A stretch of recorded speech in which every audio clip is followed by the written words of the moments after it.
नाज़रीन बे पासे अवां ख़बर शेयर कंदासीं खानपुर महर मां जिथे ॻोठ शेरू मलाणो में मारवाड़ी बिरादरी जे 5 कखावन घरनि खे बाहि लॻी आहे। बाहि लॻण सबबि अलव तलव सड़ी रख थी वियो आहे, जॾहिं त मुतासिर खुलियल आसमान हेठि ॿीहर मददगार वेठल आहिनि।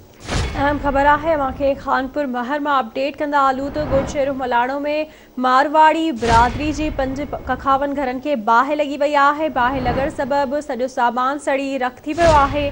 मुतासिर खुलियल आसमान हेठि बेयारो मददगार वेठल आहिनि। अवांखे अपडेट कंदा हलूं। अहम ख़बर है त खानपुर महर भरिसां ॻोठ शेरू मलाणो में मारवाड़ी बिरादरी जे 5 कखावन घरनि खे बाहि लॻी वई आहे।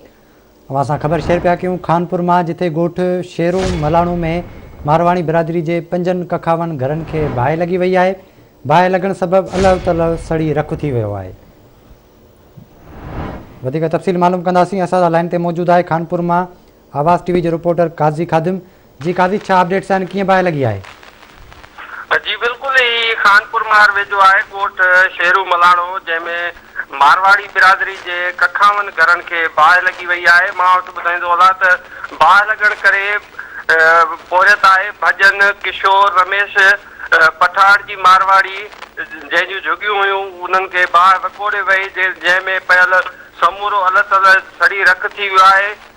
इन हवाले सां इतला मिलण ते फायर ब्रिगेड अमले वाक़े वारे हंधि पहुची वियो, पर इन खां अॻु ई जेको बाहि जेको आहे सो झुगियुनि खे साड़े छॾियो हो। इन हवाले सां बाहि मुतासिरनि जो चवणु आहे त असीं घर में मौजूदु न हुयासीं, असांजूं औरतूं ऐं ॿारड़ा मौजूदु हुया। अचानक बाहि लॻी वई आहे, जंहिं सबबि असांजो जेके घर में मौजूदु समूरो सामान हुयो उहो सड़ी रख थी वियो आहे। असीं खुलियल आसमान हेठि वेठल आहियूं। उन्हनि इहो मुतालबो कयो आहे त असांजी वाहौर करे माली मदद कई वञे। वॾी महिरबानी अवां जी अपडेट करण लाइ।